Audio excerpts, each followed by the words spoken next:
نحمده ونصلي على رسوله الكريم اما بعد فاعوذ بالله من الشيطان الرجيم بسم الله الرحمن الرحيم رب اشرح لي صدري ويسر لي امري واحلل عقدة من لساني يفقهوا قولي.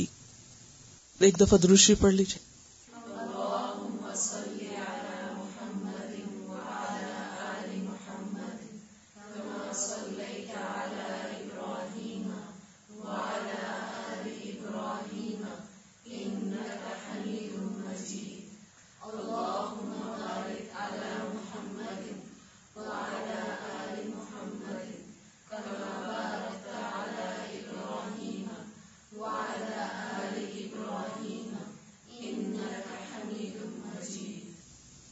کیوں پڑھ رہے ہیں درود شریف؟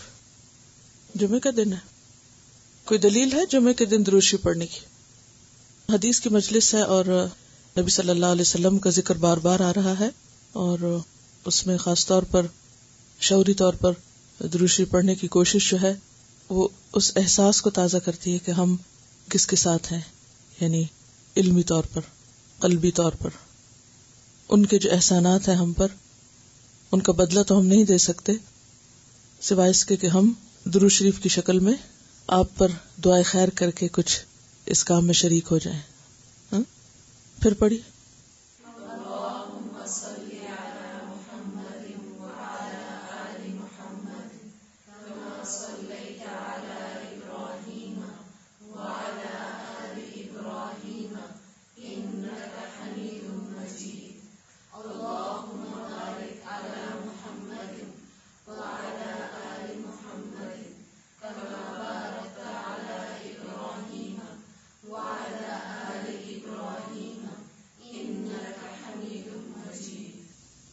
کیا سبجیکٹ پڑھ رہے ہیں؟ حسن اخلاق. دعا مانگی.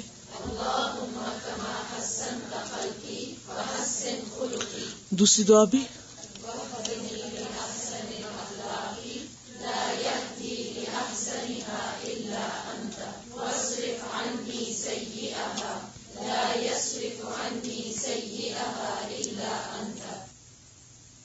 ہمارا آج کا موضوع انشاءاللہ الکلام ہی ہے، اور گزشتہ ہفتے ہم نے جو احادیث پڑھی تھی اگلی حدیث سے ہم آج کی گفتگو کا آغاز کریں گے انشاءاللہ. حدیث نمبر 48 سے. عن عائشہ قالت کان کلام رسول اللہ صلی اللہ علیہ وسلم کلاما فصلا یفہمہ کل من سمعہ لم یکن یسرد سردا. رواہ ابو داؤد. آپ کے ہاں جو روایت لکھی ہوئی ہے اس میں آخری حصہ نہیں ہے.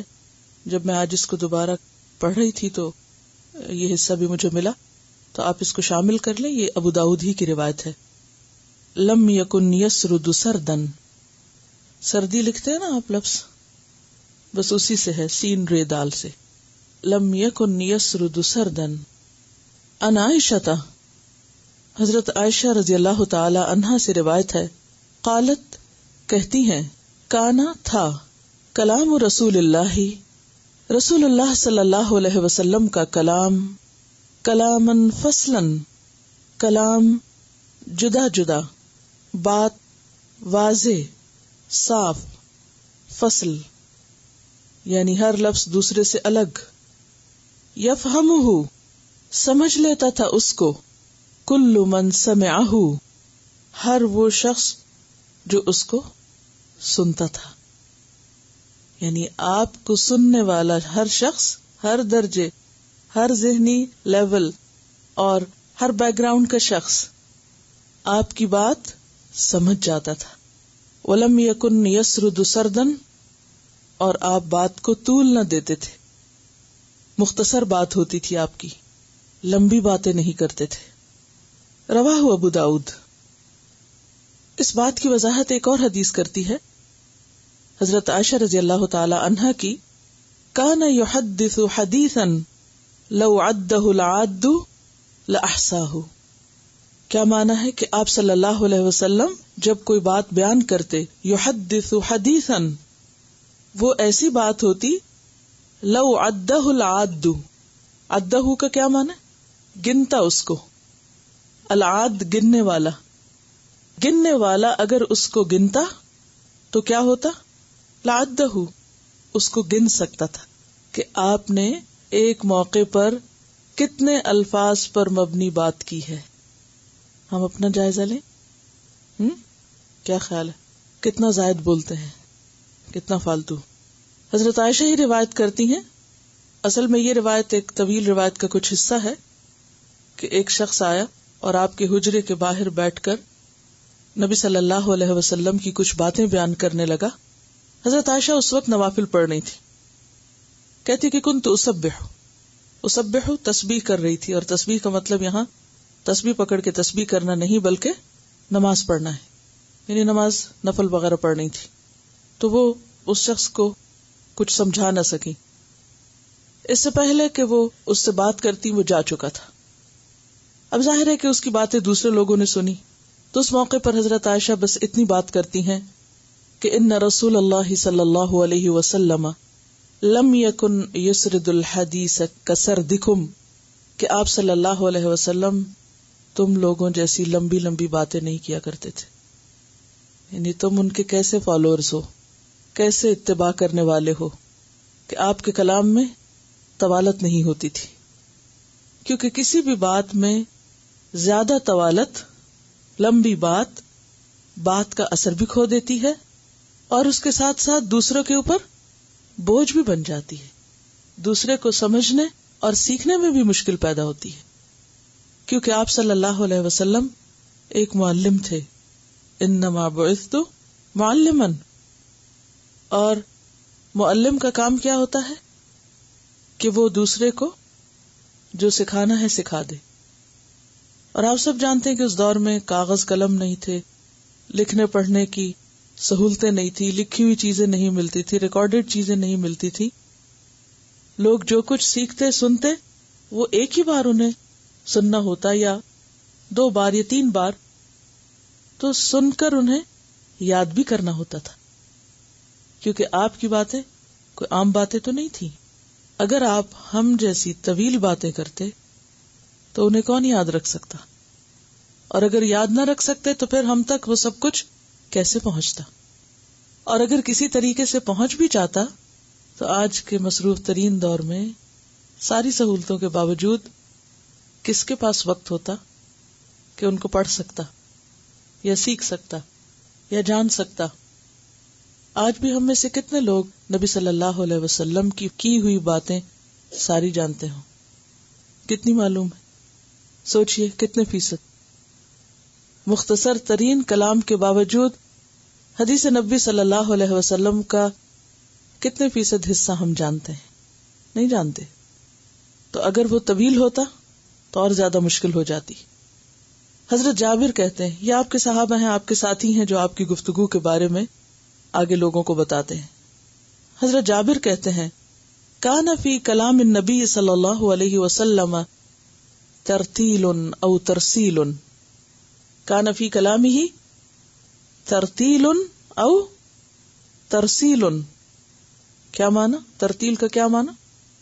ٹھہر ٹھہر کے کسی چیز کو پڑھنا، اور نہ صرف یہ کہ ٹھہر ٹھہر کے پڑھنا بلکہ ہر لفظ کو واضح کر کے ادا کرنا، اس کی حرکات اور اس کے مخارج کے ساتھ، یعنی پوری طرح واضح بھی کرنا اور آہستہ بھی بات کرنا. ترتیل کا معنی تأنی بھی ہوتا ہے، تمہل بھی ہوتا ہے. تأنی کا مطلب ہوتا ہے ٹائم لے کے بات کرنا، ٹھہر ٹھہر کے بات کرنا، اور حروف اور حرکات کو واضح کر کے بات کرنا. کیسے؟ ٹھہر کے بات کرنا اور حروف اور حرکات کو واضح کر کے بات کرنا. یہ تھا آپ صلی اللہ علیہ وسلم کا کلام. اور اس حدیث میں بھی کیا آتا ہے؟ کانا کلام رسول اللہ صلی اللہ علیہ وسلم کلاما فصلا یفہمہ کل من سمعہ. اب ذرا اپنا جائزہ لیتے ہیں ہم. اپنے آپ سے پوچھئے، کیا میں واقعی اس انداز میں بات کرتی ہوں کہ بات دوسرے کو سمجھ آ جائے؟ کیا ہم اس کی شعوری کوشش کرتے ہیں؟ اور آپ کو معلوم ہے کہ جب کمیونیکیشن درست نہیں ہوتی تو سارے جھگڑے پیدا ہوتے ہیں، ساری مشکلات پیدا ہوتی ہیں. ہم جب کہنا کچھ چاہتے ہیں کہتے کچھ اور ہیں، یا واضح طور پر نہیں کہتے تو سننے والا بھی اس کو درست نہیں سمجھتا. جب آپ کہنا کچھ اور چاہ رہے ہیں اور سننے والا اس کو کچھ اور سمجھ رہا ہے تو یہیں سے ایک اختلاف پیدا ہو جائے گا، یہیں سے مشکل پیدا ہو جائے گی، اور پھر وہ ملٹی پلائی ہو سکتی ہے، اور اس سے پھر تعلقات بھی خراب ہوتے ہیں، اور اس سے پھر بات کا بتنگڑ بن جاتا ہے، بات کچھ سے کچھ بن جاتی ہے، اور پھر ہم اس الجھی ہوئی چیزوں کو سلجھانے میں آدھی زندگی گزار دیتے ہیں. ہماری زندگی کا ایک بڑا حصہ محض مس انڈرسٹینڈنگز کو دور کرنے میں گزر جاتا ہے. تو کیا یہ بہتر نہیں کہ پہلے ہی درجے پر کوشش کی جائے کہ مس انڈرسٹینڈنگ پیدا نہ ہو؟ اور اس کے لیے بہتر کیا ہے کہ بات اس انداز میں کریں کہ دوسرے کو سمجھ آئے. اور خاص طور پر اس حدیث میں کل من، ہر ایک سمجھتا تھا، ہر ایک سمجھتا تھا. ہماری بات اگر چند لوگ سمجھ بھی جائیں تو دوسرے نہیں سمجھ پاتے، کیونکہ ہم رعایت نہیں کرتے، دوسرے کی کیئر نہیں کرتے، دوسرے کا خیال نہیں رکھتے. فکر ہے ہمیں تو صرف اپنی ہے، دوسروں کے لیے جینا تو سیکھا نہیں. اور گفتگو ایک ایسی چیز ہے جو ہم سب سے زیادہ دوسروں سے کرتے ہیں. کسی کے لیے کچھ کریں یا نہ کریں، باتیں ضرور کر لیتے، اور اگر باتیں بھی ایسی ہوں کہ جو دوسرے کو فائدہ نہ دیں تو ہم نے اپنی زندگی سے دوسروں کو کیا فائدہ پہنچایا، کیا دیا کسی کو. اگلی حدیث دیکھیے. عن انس عن النبی صلی اللہ علیہ وسلم انہ کان اذا تکلم بکلمۃ اعادها ثلاثا حتى تفهم واذا اتى على قوم فسلم عليهم سلم عليهم ثلاثا. عن انس رضی اللہ عنہ سے روایت ہے، عن النبی صلی اللہ علیہ وسلم، نبی صلی اللہ علیہ وسلم سے، انہو بے شک آپ، کانا تھے، اذا تکلم جب کلام کرتے، بات کرتے، بکلمتن کوئی بات، اعادہا دہراتے اس کو، لوٹاتے اس کو، ثلاثاً تین بار، حتی یہاں تک کہ تفہم سمجھ لیا جاتا، یعنی تین بار تک آپ اس کو ریپیٹ کرتے یہاں تک کہ آپ کی بات دوسروں کو سمجھ آ جاتی. اس سے مراد یہ نہیں کہ ہر بات ہی آپ تین بار بولتے تھے، اس سے مراد یہ کہ جو اہم باتیں ہوتی یا جب آپ یہ محسوس کرتے کہ دوسرا شخص بات سننے میں مشکل محسوس کر رہا ہے تو اس کو تین بار دہراتے. اسی طرح وَإِذَا أَتَى عَلَى قَوْمٍ جب آپ کسی قوم کے پاس آتے، فسلم علیہم پھر آپ ان کو سلام کرتے، سلم علیہم ثلاثاً تو آپ ان پر تین بار سلام کرتے. سورۃ نور کی تفسیر میں ہم پڑھ چکے ہیں کہ آپ جب کسی کے ہاں ملاقات کے لیے جاتے تو تین بار سلام کرتے. کیوں؟ کہ اگر ایک بار نہیں سنا تو دوسری بار نہیں تو تیسری بار، اور اگر جواب نہ ملتا تو واپس لوٹ آتے. جیسا کہ قرآن پاک میں آتا ہے کہ وَإِذَا قِيلَ لَكُمُ ارْجِعُوا فَارْجِعُوا، زبان حال سے کوئی کہے یا زبان قال سے کہے. ترمذی کی روایت میں اس حدیث کی مزید وضاحت ملتی ہے حضرت انس رضی اللہ عنہ ہی سے کہ کان اذا تکلم یعید الکلمۃ ثلاثا لتعقل عنہ، کہ نبی صلی اللہ علیہ وسلم جب بات کرتے تو تین بار دہراتے تاکہ آپ کی بات سمجھ لی جائے. گویا آپ کی توجہ کس پر ہوتی کہ لوگ آپ کی بات سمجھ جائیں، سمجھانے پر دوسرے کی تسلی کراتے. بخاری کی روایت میں آتا ہے کہ انما بعثت بجوامع الکلم، کہ مجھے جامع کلمات کے ساتھ بھیجا گیا ہے. تو ان احادیث سے کیا بات سمجھ میں آئی آپ کو؟ کیا سیکھا آپ نے؟ مختصر بات کرنی چاہیے، واضح طور پر بات کرنی چاہیے، سمجھانے کی کوشش کرنی چاہیے، شارٹر ٹو دا پوائنٹ، اور دوسرے سمجھ جائیں. یعنی میک شور کہ دوسرے بات سمجھیں، کیونکہ اگر بات سمجھنے میں غلطی ہو گئی تو عمل کرنے میں اس سے زیادہ غلطی ہو جائے گی بڑی. سمجھانے کی کوشش ہونی چاہیے. اور آپ دیکھیے کہ تین بار اسی وقت بات ہو سکتی ہے جب بات چھوٹی ہو، اور اگر بات بہت طویل ہو اور پھر وہ تین بار بھی ہو تو سننے والے کا حال کیا ہو جائے گا. کثرت کلام بذات خود ناپسندیدہ ہے. بہت زیادہ باتونی ہونا، بہت باتیں کرنا ناپسندیدہ چیز ہے. زیادہ بولنا کب ہوتا ہے؟ جب انسان سوچتا کم ہے، اور کم سوچنا کم عقلی ہے. کم سوچنا کیا ہے؟ کم عقل ہونا.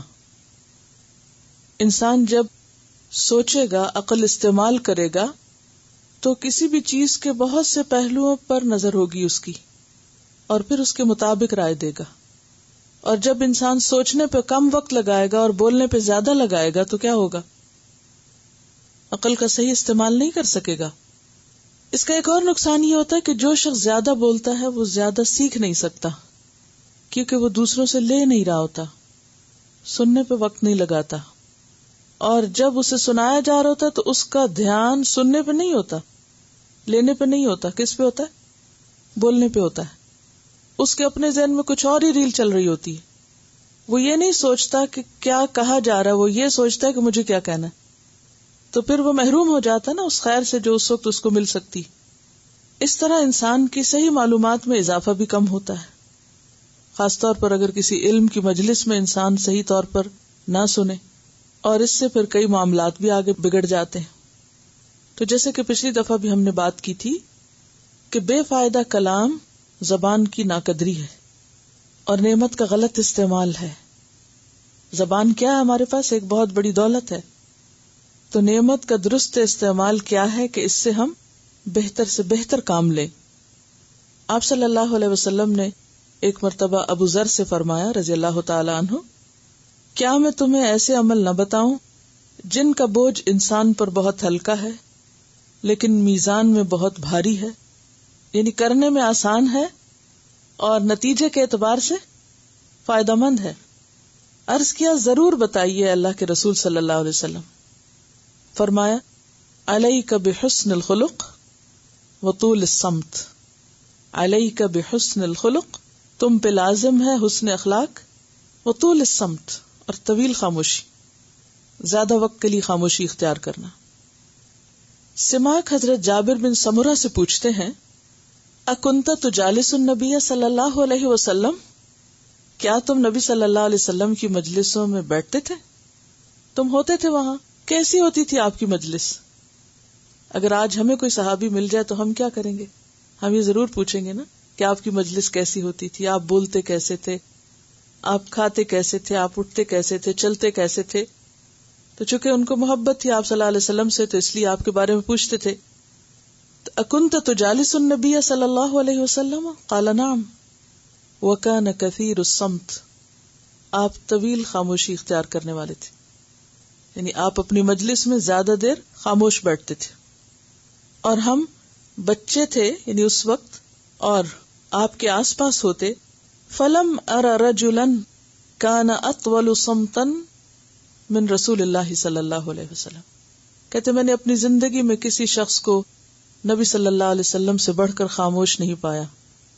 یعنی آپ کی مجلسوں میں طویل خاموشی ہوتی تھی، یعنی آپ خود سنتے زیادہ تھے. فکان اذا تکلم اصحابہ فاکثر الکلام تبسم. جب آپ کے ساتھی آپ کے آس پاس بیٹھ کے بہت باتیں کرتے تو آپ مسکراتے رہتے، یعنی سنتے زیادہ تھے، مسکراتے رہتے سن کر، لیکن خود کم بولتے تھے، اور جب بولتے تھے صرف کام کی بات بولتے تھے. اور جیسا کہ ایک اور موقع پر آپ نے فرمایا کہ میری اس زبان سے حق کے سوا کچھ نہیں نکلتا، یعنی خواہ میں غصے میں ہوں، خواہ میں خوشی میں ہوں. کیونکہ ایک صحابی عبداللہ ابن عمرو ابن العاص کیا کرتے تھے، آپ کی مجلس میں جو آپ فرماتے لکھ لیا کرتے تھے. تو لوگوں نے آپ پر اعتراض کیا کہ دیکھو تم ہر بات لکھتے رہتے ہو، آپ انسان بھی ہیں، آپ کو غصہ بھی آتا ہے، آپ خوش بھی ہوتے ہیں، آپ غمگین بھی ہوتے ہیں، تو ہر بات نہیں لکھا کرو. تو اس پر انہوں نے آپ صلی اللہ علیہ وسلم سے عرض کیا کہ لوگ میرے لکھنے پر اعتراض کرتے ہیں. تو آپ نے فرمایا کہ خدا کی قسم اس زبان سے حق کے سوا کچھ نہیں نکلتا. غصہ، خوشی، غمی سب کے ساتھ ہوتا ہے، لیکن ان تمام مواقع پر حق بات کی جائے، یہ اصل چیز ہے.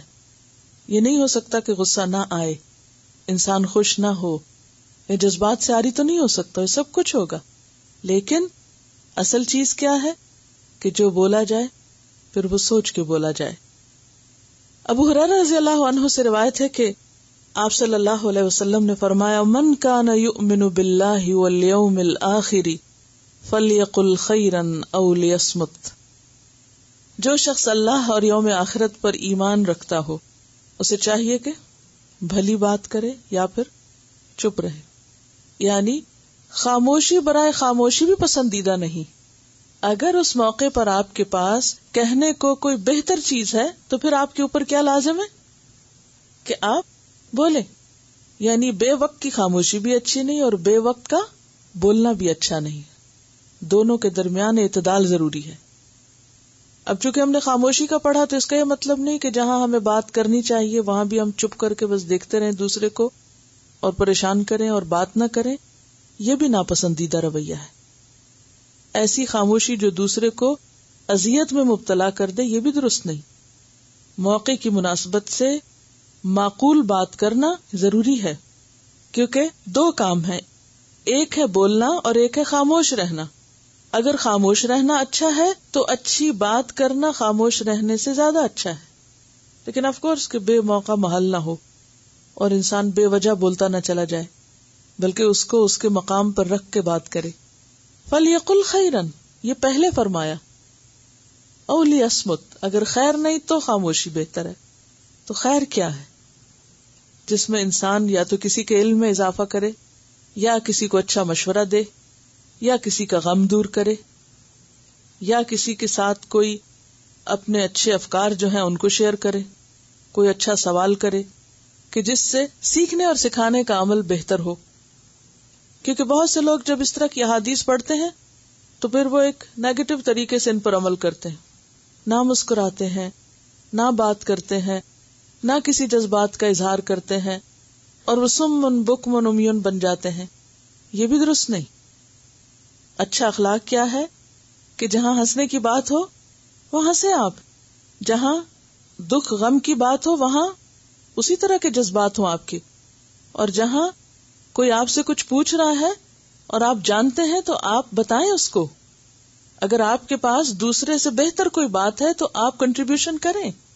فَلْيَقُلْ خَيْرًا خیر کو بانٹنا چاہیے، خیر کے ساتھ بخل نہیں کرنا چاہیے، خیر کو شیئر کرنا چاہیے، لیکن موقع محل کے ساتھ، مناسب انداز میں، ضرورت کے مطابق، بلا ضرورت نہیں. اصل چیز اعتدال ہے. اب اگر اس وقت میں خاموشی اختیار کر لوں تو یہ خاموشی فائدہ مند نہیں ہوگی، کیونکہ ایک معلم جو ہے اسے سکھانا ہے اور سکھانے کے لیے جو ضرورت کی بات ہے وہ بتانا ہے. ہاں irrelevant باتیں، ادھر ادھر کی باتیں جو موضوع سے ہٹ کر ہوں اور وقت گزاری کا باعث ہو وہ درست نہیں. لیکن اگر کوئی ایسی چیز جو آپ کے علم میں، عمل میں اضافے کا سبب ہو، بہتری کا سبب ہو، تو وہ بولنا اور وہ بتانا بے فائدہ نہیں. یہ کس میں آتا ہے؟ خیر میں آتا ہے. یہ خیر بانٹنا ہے. فَلْيَقُلْ خَيْرًا خیر بانٹنا چاہیے، اسے بخل نہیں کرنا چاہیے لیکن اعتدال کے ساتھ. اصل میں سمجھداری کیا ہے کہ جہاں بولنے کی ضرورت ہو وہاں بولا جائے اور جہاں خاموشی کی ضرورت ہو وہاں خاموش رہا جائے، خود بھی بولا جائے اور دوسرے کو بھی بولنے کا موقع دیا جائے. مشکل کہاں ہوتی ہے کہ جب آپ صرف اپنی سناتے جاتے ہیں اور دوسرے کو بات کرنے کا موقع نہیں دیتے. موقع کی مناسبت سے بامقصد گفتگو ہونی چاہیے. جو شخص زیادہ بولتا ہے وہ سیکھ نہیں سکتا. جو حدیث ہے نا کہ فَلْيَقُلْ خَيْرًا أَوْ لِيَصْمُتْ، تو جس سے کچھ بھی بھلائی ہو، خواہ وہ سوال ہو، خواہ وہ جواب ہو، خواہ وہ مشورہ ہو، خواہ وہ کچھ بھی ہو، اچھی رائے ہو، اس کا ضرور اظہار کرنا چاہیے. اگر آپ کی بات سے دوسرے کو دل آزاری ہو اور دوسرے کو آپ مس لیڈ کر رہے ہیں، یا یہ کہ آپ کی باتوں سے فساد پیدا ہو رہا ہے، چاہے آپ کی نیت اچھی ہے یا آپ سچ بول رہے ہیں لیکن اس سے ایک نتیجہ غلط نکل رہا ہے، تو ایسے بہتر ہے کہ انسان پھر خاموشی اختیار کرے. بے وقت کی خاموشی اور بے وقت کا بولنا دونوں ہی درست نہیں. حق بات کہنا اور سچائی کی بات کرنا اور اس موقع پہ خاموش نہ رہنا، اس میں صرف ایک بات ضرور سامنے رکھیں کہ اگر حق بات بولنے سے خیر سامنے آ رہی ہو تو بولیں، اور اگر حق بات کہنے سے یعنی اس کے نتیجے میں ایک فساد سامنے آنے والا ہو تو اس وقت پہ خاموشی بہتر ہے. موقع محل کی مناسبت ہے وہ بھی بے حد ضروری ہے. بعض لوگ خوشی کے محفل میں سنجیدہ ہو کے منہ بنا کے بیٹھ جاتے ہیں اور جو دوسروں کی بھی خوشی چھین لیتے ہیں، یہ بھی ناپسندیدہ ہے. آپ صلی اللہ علیہ وسلم کیا کرتے؟ صحابہ خوب خوب بول رہے ہیں، آپ کیا کرتے رہتے تھے؟ آپ صرف سنجیدہ ہو کے خوف زدہ شکل بنا کے نہیں بیٹھ جاتے تھے، بلکہ آپ مسکراتے رہتے تھے، یعنی سنتے رہتے تھے، مسکراتے رہتے تھے. اور جہاں کوئی ایسی بات ہوتی جو درست نہیں ہوتی تو آپ بیچ میں روک بھی دیتے تھے کہ ایسے نہیں، ایسے کہو. جہاں اصلاح کی ضرورت ہوتی وہاں اصلاح بھی کرتے تھے. دہرانے والی بات بھی بہت ضروری ہے کہ اگر کسی کو سمجھ نہیں آئی تو ہم دہرانے میں بعض اوقات بہت ناراض ہوتے ہیں. پہلی دفعہ کہاں تھے؟ پہلے کیوں نہیں سنا؟ یعنی ہم عموماً غصے کا اظہار کرتے ہیں اگر کوئی ہم سے دوبارہ بات پوچھے تو وہی بات ریپیٹ کرنے کو کہے. الفاظ کھانے نہیں چاہیے. اور جیسے کہ پچھلی دفعہ بھی میں نے آپ سے حدیث عرض کی تھی، حضرت عقبہ بن عامر نے آپ سے پوچھا تھا کہ مجھے نجات کا کوئی نسخہ بتا دیجئے کہ میری کسی طرح نجات ہو جائے. صحابہ کرام کی فکر یہی تھی، ان کی زندگی میں سب سے بڑا مقصد یہی تھا کہ آخرت میں ہماری چھوٹ ہو جائے. کیا بتایا تھا؟ امسک علیک لسانک ولیسعک بیتک وابکی علی خطیئتک. کتنی خوبصورت عربی زبان، کتنے کم الفاظ میں کتنے مؤثر طرح پیغام پہنچتا ہے. دوہراؤں، امسک علیک لسانک، امسک علیک لسانک ولیسعک بیتک وابکی علی خطیئتک، وابکی علی خطیئتک، اپنی خطاؤں پہ رویا کرو. یہ نسخہ ہم میں سے کتنے لوگ استعمال کرتے ہیں نجات کا؟ ہماری توجہ زیادہ تر گھر سے باہر کے معاملات پر ہوتی. دنیا بھر کی سیاست پر گفتگو کرنا ہم فرض سمجھتے ہیں. اپنی غلطی نظر نہیں آتی، اور اگر نظر ہی نہیں آتی تو روئیں گے کہاں سے؟ سوچیے اپنے بارے میں، سیلف انالیسس کے لیے ایک کوشچن لکھیے کہ میں زندگی میں کتنی بار، چلیے زندگی تو بہت لمبی ہو جائے گی، ہفتے میں کتنی بار اپنی غلطی پہ روتی ہوں؟ ایک ہفتے میں کتنی بار میں اپنی غلطی پر روتی ہوں؟ کیونکہ یہ تو ہو نہیں سکتا نا کہ پورے ہفتے میں کوئی ہم غلطی کرے ہی نہ. ہو سکتا ہے؟ ہم میں سے کوئی یہ دعویٰ نہیں کر سکتا کہ میں ہفتہ بھر کوئی غلطی نہیں کر سکتی، یا میں نے آج کے دن کوئی غلطی کی نہیں. کوئی کہہ سکتا ہے؟ کوئی بھی نہیں کہہ سکتا. نہ میں کہہ سکتی ہوں نہ آپ کہہ سکتے. کوئی نہیں کہہ سکتا کہ میں نے آج دن بھر کوئی غلطی نہیں کی یا میں نے ہفتہ بھر کوئی غلطی نہیں کی. اگر ہم ہر روز غلطی کرتے ہیں اور ہر ہفتے میں کئی غلطیاں کرتے ہیں تو ان کے اوپر رونے کا تناسب کیا ہے؟ زیرو. اس کا تو وقت ہی نہیں ہے. اور یہ بات عورتوں سے نہیں، مردوں سے آپ نے کہی تھی، اور عورتیں بھی اس میں شامل ہیں. کیونکہ مردوں کے لیے تو عام طور پر رونا کیا سمجھا جاتا ہے؟ معیوب سمجھا جاتا ہے کہ مرد تو نہیں روتے. اپنی غلطی پر رونا، ہم رونے کی کئی باتوں پہ رو لیتے ہیں، لیکن اپنی خطا پہ رونا کہ میں خطا کار ہوں، میں غلط ہوں، اور سچے دل سے رونا اور واقعی رونا، یہی تو اصلاح کا نسخہ ہے. اور اسی اصلاح سے تو نجات ہوتی ہے. حضرت عبداللہ بن مسعود نے ایک دفعہ آپ سے پوچھا تھا کہ سب سے اچھا عمل کیا ہے؟ تو آپ نے فرمایا وقت پہ نماز پڑھنا. پھر انہوں نے پوچھا اس کے بعد؟ فرمایا تمہاری زبان سے لوگ سلامت رہیں. یہ بہت بڑا ہتھیار ہے نا. کلمہ کا کیا معنی ہوتا ہے؟ زخمی کرنا. یعنی ایسی باتیں نہ کرو کہ جس سے لوگ زخمی ہوں، لوگ سلامت رہیں. اگلی حدیث پڑھتے ہیں. عن محمد ابن المنکدر، بولیے کیا لفظ صحیح ہے؟ آخر میں آ کے واضح کیوں نہیں رہے آپ؟ بولیے جی. عن محمد ابن المنکدر، منکدر نام ہے، ٹھیک ہے. قال سمعت جابرا رضی اللہ عنہ یقول اتیت النبی صلی اللہ علیہ وسلم فی دین کان علی ابی فدققت الباب فقال من ذا فقلت انا فقال انا کأنہ کرہها رواہ البخاری کتاب الادب. عن محمد بن المنکدر، محمد بن منکدر سے روایت ہے. قال کہتے ہیں سمعت جابرا، میں نے جابر سے سنا رضی اللہ عنہ. اتیتو میں آیا، النبی نبی صلی اللہ علیہ وسلم کے پاس فی دین قرض کے معاملے میں، کان علی ابی جو میرے باپ پر تھا، ان کے والد شہید ہو گئے تھے اور ان پر کچھ قرض تھا. فدققت الباب میں نے دروازہ کھٹکھٹایا. فقال تو آپ نے فرمایا یا پوچھا من ذا کون ہے؟ فقلت انا پس میں نے کہا میں. فقال انا آپ نے فرمایا انا کیا ہوتا ہے، میں کیا ہوتا ہے؟ کأنہ گویا کہ آپ نے کرہا اس کو ناپسند کیا. رواہ البخاری. آپ صلی اللہ علیہ وسلم نے گھر میں آنے والے کی اجازت لینے کے انداز کو ناپسند کیا اور اس کی اصلاح کی. میں سوچتی ہوں صحابہ کرام کا اخلاق اور ان کے کردار کی عظمت. حدیث روایت کر رہے ہیں اور حدیث میں اپنی غلطی بتا رہے ہیں اور پھر وہ روایت در روایت ہوتی چلی جا رہی ہے تاکہ وہ سب لوگوں کی اصلاح کا ذریعہ بن جائے. کیا ہم اتنی ہمت رکھتے کہ اگر ہم نے کہیں کوئی غلطی کی ہو اور کسی نے ہماری اصلاح کی ہو اور پھر ہم کہیں بھری مجلس میں بیٹھ کے یہ کہیں کہ فلاں موقع پر میں نے یہ غلطی کی اور فلاں نے میری یوں اصلاح کی؟ سوچئے کتنی جرات کی بات ہے نا. اسی کا نام اخلاق ہے. کسی کمپلیکس کا شکار نہیں تھے، واضح تھے، صاف تھے، دل کے بھی صاف، قول کے بھی صاف، اور انہیں اس بات سے کوئی شرمندگی نہیں تھی. اپنی ذات سے دوسروں کو بھی سکھایا کہ میں نے ایسا کیا اور آپ نے یہ فرمایا اور آپ نے اس کو ناپسند کیا. گویا وہ عمل جو آپ نے حضرت جابر کے بارے میں ناپسند کیا، حضرت جابر خود اس کو آگے بتا رہے ہیں تاکہ کوئی ایسا اور نہ کرے. اور اس سے سیکھنے کی بات یہ پتہ چلتی ہے کہ گفتگو یا کمیونیکیشن جو ہے وہ واضح ہونی چاہیے، اور اتنی واضح الفاظ اور الفاظ کے چناؤ کے اعتبار سے کہ دوسرا شخص بات پوری سمجھ جائے. اس انداز میں کوئی بات نہیں کرنی چاہیے کہ دوسرا ایک حیرانی اور پریشانی میں رہ جائے.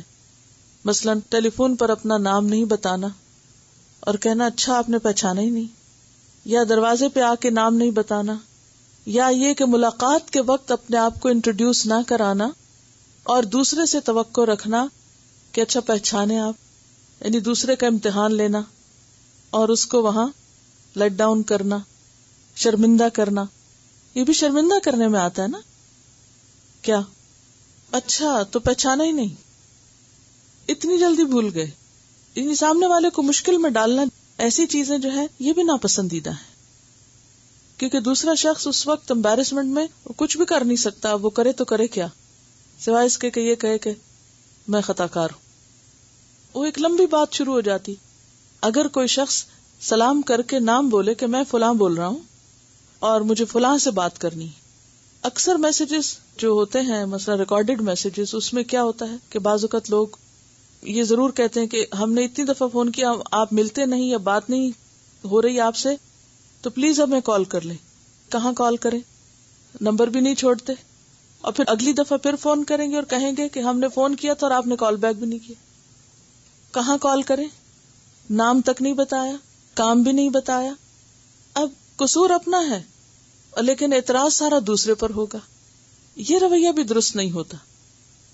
ہمیں یہ دیکھنا چاہیے کہ کہاں ہم میں کمی رہ گئی. یعنی اگر دوسرے نے کوئی چیز نہیں لوٹائی یا کوئی بات نہیں کی، اور پھر بعض اوقات متضاد بات کرتے ہیں. ایک دفعہ کہیں گے کہ ہم آپ کو خود کال کر لیں گے، اسی میں آخر میں ہوگا آپ کال کر لیں ہمیں.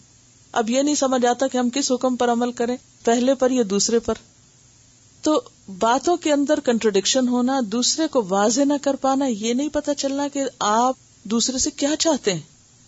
یعنی دوسرے کو یہ بتانا بے حد ضروری ہوتا ہے کہ آپ کی اس سے کیا ایکسپیکٹیشن ہے. اگر آپ اپنی ایکسپیکٹیشن بتا دیں تو دوسرا آپ سے اسی کے مطابق معاملہ کر لے گا. یہاں جو راوی ہیں محمد ابن المنکدر، کون ہوں گے یہ بھلا؟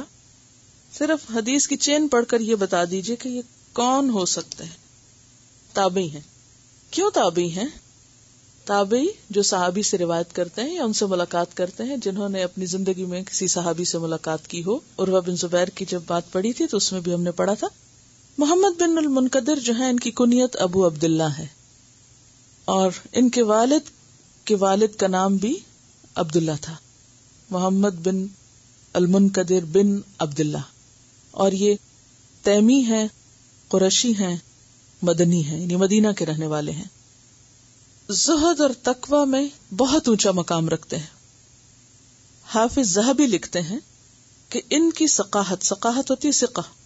ثقہ کون ہوتا ہے؟ صحیح حدیث میں ثقہ کا پڑھا ہوگا.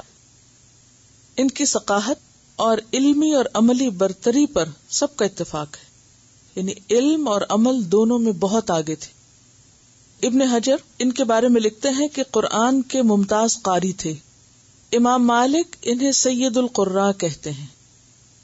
امام مالک کون ہے جانتے ہیں نا؟ یعنی 4 اسکول آف تھاٹس میں جو ایک امام ہے امام مالک، وہ ان کے بارے میں کہتے ہیں. اب یہ کسی عام بندے کی رائے نہیں ہے، اس لیے میں نے اس کو دہرایا کہ امام مالک کون ہے. امام مالک محمد ابن المنکدر کے بارے میں کہتے ہیں کہ وہ سید القراء ہیں، یعنی قاریوں کے بھی سردار ہیں، یعنی بہت اچھا قرآن پڑھتے ہیں. گواہی آپ دیکھیے جو تاریخ میں لکھی گئی ان کے حق میں. ہمارے حق میں کون گواہی دے گا کہ ہم قرآن ٹھیک پڑھتے ہیں؟ اچھا تو چھوڑے، ہمارے بچے دیں گے. اصل بات یہ کہ قرآن ہماری اب پرائرٹی نہیں رہا، اور یہ کام ہم سمجھتے بھی نہیں. قرآن ٹھیک پڑھنا آتا تب بھی، نہیں آتا تب بھی، کوئی بات نہیں، اتنی امپورٹنس نہیں اس کی. حالانکہ یہ اللہ کا کلام ہے، اور اگر اللہ کا کلام صحیح نہیں پڑھنا آتا تو کیا پڑھا؟ تو اس کے لیے کم از کم ہمیں جب تک زندہ ہے کوشش تو کرتے رہیں. کوشش شرط ہے، اور کوشش کے ساتھ ہر چیز ہو سکتی ہے. پرائرٹی کی بات ہے کہ کیا چیز آپ کی نظر میں اہم ہے. حدیث کے بہت نامور حافظ تھے. حافظ ذہبی انہیں امام وقت کے نام سے یاد کرتے ہیں. انہوں نے صحابہ اور تابعین کی ایک بڑی جماعت سے فائدہ اٹھایا. صحابہ کرام میں انہوں نے حضرت ابو ایوب انصاری، انس ابن مالک، جابر جن سے ابھی آپ نے دیکھا روایت کی، ابو امامہ، عبداللہ ابن عمر، عبداللہ بن عباس، عبداللہ بن زبیر، ابو قتادہ، حضرت عائشہ، ان سے حدیث سیکھی، ان سے علم حاصل کیا. یعنی آپ خود سوچئے کہ محمد ابن المنکدر کے استاد کون کون ہیں؟ مشہور صحابہ کرام. تابعین میں سعید ابن المسیب، عروہ بن زبیر، معاذ بن عبد الرحمن، سعید بن عبد الرحمن ابن یربوع اور دیگر لوگ بھی ہیں. ابن عیینہ کہتے تھے کہ وہ صدق کی کان تھے. صدق کس کو کہتے ہیں؟ سچ، سچائی کی کان تھے، کہ آپ ان کے پاس جا کے بیٹھیں تو اتنی سچی باتیں آپ کو ملیں گی کہ جیسے کان آپ کھودیں اور اس میں سے سونا نکلتا ہے اور نکلتا ہے اور نکلتا ہے. یعنی جتنا علم ان کے پاس تھا، جتنی باتیں ان کے پاس تھی، وہ سچائی پر مبنی تھی. ہم عام طور پر کن محفلوں کو انجوائے کرتے ہیں جہاں ہنسی مذاق ہو، چاہے وہ جھوٹی باتیں کیوں نہ ہو. کسی کی جھوٹی تعریفیں، کسی کا مذاق اڑانا، کسی کا کچھ، تم کہتے ہم نے بہت انجوائے کیا. جبکہ ان کے بارے میں کیا آتا ہے کہ سچائی کی کان تھے، کوئی غلط بات یا جھوٹی بات اپنی زبان سے نہیں نکالتے تھے. بڑے بڑے نیک لوگ ان کے پاس آ کے بیٹھتے تھے، صلحاء ان کی مجلس میں آ کے بیٹھتے، اور ان کے سوا کسی کو اس کا اہل نہیں دیکھا کہ کوئی کہے یہ بات اللہ کے رسول صلی اللہ علیہ وسلم نے فرمائی ہے اور اسے مان لیا جائے. جب یہ کسی کو یہ کہہ دیتے کہ یہ اللہ کے رسول صلی اللہ علیہ وسلم نے فرمایا تو اس کے پاس دوسری بات نہیں ہوتی تھی، وہ فوراً عمل کر لیتا تھا. اتنا وزن تھا ان کی بات میں. آپ دیکھیے کہ ہم بھی بعض اوقات لوگوں کو کہتے ہیں یہ حدیث ہے، یہ اللہ کے رسول صلی اللہ علیہ وسلم نے فرمایا ہے، اپنے بچوں کو کہتے ہیں، آس پاس کہتے ہیں، کوئی سنتا ہی نہیں ہماری بات. کیا وجہ؟ کیوں نہیں سنتے؟ محمد بن منکدر اگر ایک دفعہ کسی کو کہہ دیتے قال رسول اللہ صلی اللہ علیہ وسلم تو کوئی دوسری بات نہیں کرتا تھا، دوسری بات نہیں کوئی کرتا تھا، مان لیتا تھا. اور یہ انہی کا خاصہ تھا. کسی اور کی بات میں یہ اثر نہیں تھا جو ان کی بات میں تھا. کردار کا وزن ہوتا ہے نا. جنہوں نے ان سے استفادہ کیا، ان کے شاگرد کون کون تھے؟ اس میں سب سے پہلے ان کے اپنے ہی بیٹے یوسف اور منکدر اور بھتیجے ابراہیم. پھر عام لوگوں میں عمرو ابن دینار، امام زہری، نام سنا ہوگا امام زہری کا، ایوب، انس ابن عبید، سلمہ بن دینار، امام جعفر صادق، ہشام بن عروہ، یحییٰ ابن سعید، ابن جریج، یہ سب ان کے شاگرد تھے. بڑے بڑے ائمہ ان کے شاگرد تھے. فقہ اور فتویٰ میں بھی ان کو بہت مہارت حاصل تھی، اور مدینہ کے بڑے بڑے فقہاء میں ان کا شمار ہوتا تھا. یہ اپنے نفس کے ساتھ بہت سختی کرتے تھے، یعنی اپنے دل کی باتیں بہت کم مانتے تھے. امام مالک کہتے ہیں کہ وہ عابد و زاہد ترین لوگوں میں سے تھے. ان کے دل میں اللہ کا اتنا خوف تھا کہ قرآن پڑھ کر بے اختیار آنسو جاری ہو جاتے ان کے. ایک مرتبہ رات کو تہجد میں قرآن کی تلاوت کر رہے تھے کہ ایک آیت پر پہنچ کر بہت روئے اور صبح تک اس رونے کے آثار تھے ان پر. کسی نے پوچھا کہ آپ کی حالت آج ایسے کیوں ہے؟ تو انہوں نے کہا آج میں قرآن پڑھ رہا تھا، جب اس آیت پر پہنچا تو میں ضبط نہ کر سکا. کیا آیت تھی؟ وَبَدَا لَهُم مِّنَ اللَّهِ مَا لَمْ يَكُونُوا يَحْتَسِبُونَ. ان لوگوں کے لیے خدا کی جانب سے ایسی چیز ظاہر ہوگی کہ جس کا وہ گمان بھی نہ کرتے ہوں گے. وَبَدَا لَهُم مِّنَ اللَّهِ مَا لَمْ يَكُونُوا يَحْتَسِبُونَ. اور یہ کب ہوتا ہے؟ کبھی دنیا میں بھی ہو جاتا ہے کہ انسان کے اوپر یکایک ایسے حالات آتے ہیں کہ جس کا انسان کو گمان بھی نہیں ہوتا. لیکن دنیا تو گزر ہی جاتی ہے. یہ اسے آخرت کے کانٹیکسٹ میں لے رہے تھے کہ مرنے کے بعد اگر انسان پر وہ چیز سامنے آئے کہ جس کا اسے خیال بھی نہ گزرا ہو. دیکھیے ہم سب اپنے بارے میں کتنی خوش فہمیوں کا شکار ہیں یا نہیں؟ تسلی میں ہے نا، اسی لیے تو جو دل چاہتا ہے کرتے ہیں اور جو کرنا چاہیے وہ نہیں کرتے، ہے یا نہیں؟ ہم سب کو کیا تسلی ہے کہ اچھے اچھے فرشتے ہماری جان لینے آئیں گے، ہے نا، جنت میں جائیں گے، قبر بہت اچھی ہوگی ہماری. کیونکہ اگر ہمیں فکر ہو کہ موت کے فرشتے کیسے آئیں گے تو پھر ہمارا حال کیا ہو، پھر ہم کچھ کریں نا. اگر ہمیں فکر ہو کہ قبر میں معلوم نہیں منکر نکیر کیسے آئیں گے، حساب کتاب کیسے ہوگا، ہم بے چین ہو اٹھیں. اگر ہمیں فکر ہو کہ قیامت کے دن ہم کن لوگوں کے ساتھ اٹھیں گے، کیونکہ انسان انہی کے ساتھ ہوگا نا جن سے وہ محبت کرتا ہے، تو ہم بے چین ہو اٹھیں اور ہم واقعی کچھ کرنے لگے. تو اس آیت نے ان کو بہت رلایا، بہت رلایا. وَبَدَا لَهُم مِّنَ اللَّهِ مَا لَمْ يَكُونُوا يَحْتَسِبُونَ. کہ اللہ کی طرف سے ان کے سامنے وہ باتیں آئیں گی کہ جن کا انہیں خیال بھی نہ ہوگا. بعض اوقات کوئی شخص، کوئی سیلیبریٹی فوت ہوتا ہے، اس کے جنازے میں دنیا بھر کے بڑے بڑے رؤساء شامل ہوتے ہیں. جنازے کو زبردست قسم کے تابوت میں رکھا جاتا ہے، سلوٹس دیے جاتے ہیں، جھنڈے ساتھ اٹھائے جاتے ہیں، پریڈ ساتھ ہو رہی ہوتی ہے، معلوم نہیں کس کس سٹائل سے تابوت اٹھتا ہے، رکھا جاتا ہے، سلامیاں ہوتی ہیں، لیکن کچھ خبر نہیں اندر کیا ہو رہا ہے. اس کو کہتے ہیں کہ وہ باہر تو جو ہو رہا ہے اندر والے کو کیا مل رہا ہے. وَبَدَا لَهُم مِّنَ اللَّهِ مَا لَمْ يَكُونُوا يَحْتَسِبُونَ. کہ اس کا احساس بھی نہ ہو کہ اندر کیا ہے. تو اس بات پر ان کی حالت غیر ہو جاتی تھی. اور امام مالک کہتے ہیں کہ حدیث سناتے ہوئے بھی ان کا حال یہی ہوتا تھا. ان کو حج کا بھی بہت شوق تھا، مقروض ہونے کی حالت میں بھی حج کر لیتے جا کے. کسی نے ان پہ بہت اعتراض کیا، کہا کہ آپ کے اوپر قرضے کا بوجھ اور آپ حج کرنے چل پڑے. تو فرمایا کہ حج خود ہی قرض کی ادائیگی میں بہت معین و مددگار ہے. کیونکہ وہ ایک حدیث میں آتا ہے نا کہ فقر اور خستہ حالی کا علاج جو ہے وہ حج کے بعد حج یا عمرے کے بعد عمرہ ہے. فرمایا حج خود قرض کی ادائیگی میں مددگار ہے، یعنی وہاں جائیں گے، دعائیں کریں گے تو اللہ تعالیٰ حالات اچھے کر دیں گے اور قرض بھی اتر جائیں گے. جب حج پہ جاتے تو اکیلے نہ جاتے، یعنی بیوی بچوں کو ساتھ لے کے جاتے. کسی نے پوچھا کہ آپ ایسا کیوں کرتے ہیں، جائیں تو خود جائیں، آپ کو شوق ہے، سب کو کیوں لے جاتے ہیں؟ فرمایا ان کو خدا کے سامنے پیش کرتا ہوں. ان کے بارے میں یہ بھی آتا ہے کہ ان کو دیکھ کر دوسروں کی اصلاح ہوتی تھی. صرف دیکھ کر، کتنی بڑی کوالٹی ہے نا. ان کو صرف دیکھ کر لوگوں کی اصلاح ہو جاتی تھی. امام مالک کہتے ہیں، امام مالک عام بندہ نہیں، میں آپ نہیں ہیں. امام مالک کہتے ہیں جب میں اپنے دل میں کساوت یعنی سختی محسوس کرتا ہوں یا دل میرا مزمحل سا ہوتا ہے تو میں ان کی مجلس میں جا کے بیٹھ جاتا ہوں، اور اس کا اثر یہ ہوتا کہ کئی دن تک میرا نفس میری نگاہ میں مبغوض رہتا، مجھے اپنا آپ اچھا نہ لگتا. کیونکہ انسان جب کسی اور کے پاس جا کے بیٹھتا ہے تو اس کی باتوں سے، اس کے طرز عمل سے بہت کچھ سیکھتا ہے اور پھر کمپیریزن کرتا ہے کہ میں کیا کرتا ہوں. جب ہمارے سامنے اچھی مثالیں نہیں ہوتی تو پھر ہم اپنے آپ ہی کو بہت کچھ سمجھنے لگتے ہیں، یا نہیں؟ ہمیں سارے ایک کے ساتھ یہ ہوتا ہے، ہم اپنے آپ کو بہت چیز سمجھنے لگتے ہیں. جب ہم کسی اپنے سے بہتر انسان کے پاس جا کے بیٹھتے ہیں تو پھر ہمیں خیال آتا ہے کہ اوہ ہم کہاں کھڑے ہیں. ایک قدرتی طور پر اثر ہوتا ہے. تو امام مالک کہتے کہ جب میرے دل میں ایسی چیز ہوتی تو میں ان کی مجلس میں جا کے بیٹھ جاتا, خود کو ان سے کمپیئر کرتا.